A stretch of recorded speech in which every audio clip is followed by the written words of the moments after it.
సోదోయమ్మ సోది సోది చెబుతానమ్మ సోది సోదోయమ్మ సోది ఉన్నది ఉన్నట్టు లేనిది లేనట్టు సోది చెబుతానమ్మ సోది.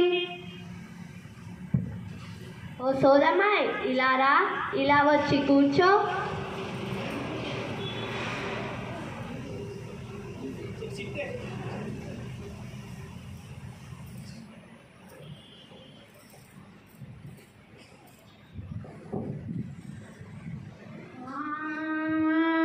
ఐజాకు న్యూటను ఆయన చిన్ను పలుకు, హరిత విప్లవ పిత స్వామినాథన్ పలుకు, క్షీర విప్లవ పిత కురియను పలుకు, మా సైన్స్ క్లబ్ మేడం క్యూరీ పలుకు, నా నోట ఎప్పుడు సైన్స్ మాటే పలుకు.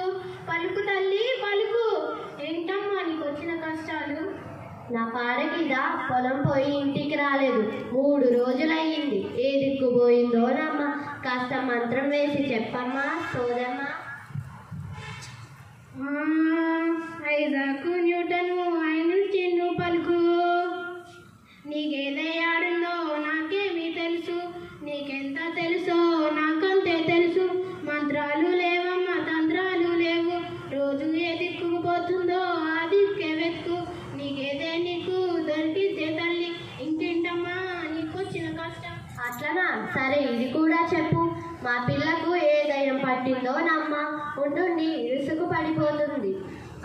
చిన్నప్పుడు ఎంత ఆరోగ్యంగా ఉండేదో, అంతం కూడా కట్టించిన. ఏమైనా పూజ చేయించమంటావా? ఎంత ఖర్చు అయినా పర్వాలేదు, నా బిడ్డ మంచి ఉండుడే నాకు కావాలి.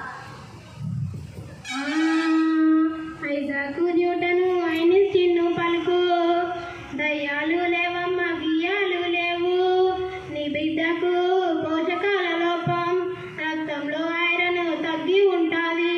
కౌమార దశలో ఎదిగే పిల్లలకు బలమైన ఆహారం ఇవ్వాలమ్మా. పల్లీలు ఉండలు ఆకుకూర పప్పులు పెట్టాలే తల్లి, పల్లీలు బెల్లం ఇవ్వాలమ్మా. ఫలితం లేకుంటే డాక్టర్కి చూపించు. ఇంకేంటమ్మా నీకు వచ్చిన కష్టం? సరే కానీ ఇది కూడా చూపించు. మా చెల్లెలి కూతురుకు అమ్మవారు పోసింది. రోజు కళ్ళు తాగిస్తాము, మంచిదేనంటావా? పసరు కూడా పోయించమంటావా? ఐజాకు న్యూటను ఆయన చిన్ను పలుకు, ఆ పిల్లకొచ్చింది తట్టు వైరస్ అమ్మ. ఆ వైరస్ కు ఏమంతు పని చెయ్యాలే తల్లి. ఆ పిల్లకు పూర్తిగా విశ్రాంతి కావాలి, ద్రవ రూప ఆహారం ఇవ్వాలమ్మా. 9 నెలల నుండి 7వ లోపు టీడీపీ వ్యాక్సిన్ వేయించి ఉండే, తట్టు రాకపోయేదే తల్లి. ఇంకేంటమ్మా నీకొచ్చిన కష్టం? అట్లనా, సరే ఇది కూడా చెప్పు.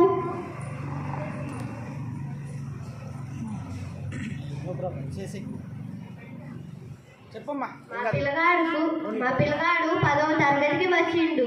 ఇదివరకు బాగానే బడికి పోయిండు. ఏమైందో ఏమో కానీ సరిగా బడికి పోవడం లేదు. మొన్న మార్కులు తక్కువ వచ్చినాయంట. బడికి పిలిపించి మాకు చెప్పినారు. ఏ గాలి సోకిందో నమ్మా నా బిడ్డకి. ఐజాకు న్యూటను ఆయన చిన్ను పలుకు, ఏ గాలి లేదు ఏ ధూళి లేదు, చదువుల్లో మార్పు వచ్చిందే తల్లి. సిసిఈ పద్ధతి వచ్చిందే ఇప్పుడు. భావాలను బాగా పట్టు పట్టాలి, వడ్డీలు గిట్టీలు చల్లవే ఇప్పుడు. నీ కొడుకులో మార్పు రావాలమ్మా, ప్రయోగాలు ప్రాజెక్టు చెయ్యాలి ఇప్పుడు. ఒకసారి సబ్జెక్ట్ టీచర్ను కలవాలి తల్లి, ఏం చెయ్యాలో చెప్తారే వారు. అవును, ఈ ఆలోచన నాకు తోచనే లేదు. అవును సోదమ్మా, ఇన్ని విషయాలు నీకు ఎలా తెలుసు? సైన్స్ అంటే నాకు ఎంతో ఇష్టం. ప్రజల్లో ఎన్నో నమ్మకాలు ఉంటాయి. 3 నమ్మకాలను తొలగించి వేయాలి, సమాజాన్ని బాగు చేయాలి. అందుకేనమ్మా సోది చెప్తున్నా. బంగారు కొండ మాటలోనే వచ్చేసిందమ్మా నా గేద. ఇదిగో 50 రూపాయలు తీసుకో. నీ డబ్బులు నాకెందుకే తల్లి, సైన్స్ను ప్రజలకు తెలియజెప్తున్నా. ఇది కూడా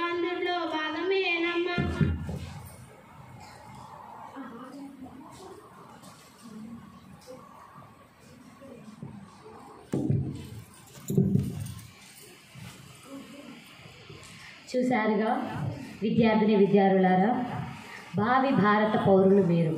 మూఢనమ్మకాలను నమ్మొద్దు. మనం పెరిగిన ఇలాంటి పల్లెటూర్లలోనే ఇంకా గుడ్డి నమ్మకాలు పెంచుకొని మన బంగారు భవిష్యత్తుని చూడలేకపోతున్నాం. కాబట్టి మనము కూడా ప్రతి ఒక్కరూ చైతన్యవంతులుగా మారి వాస్తవ జీవితంలోకి మారి మనలో ఉన్న అజ్ఞానాన్ని తొలగించి విజ్ఞానం అనే వజ్రాన్ని మన అంబుల పొదిలోకి నింపుకుంటారని ఆశిస్తూ ధన్యవాదాలు తెలుపుకుంటున్నా.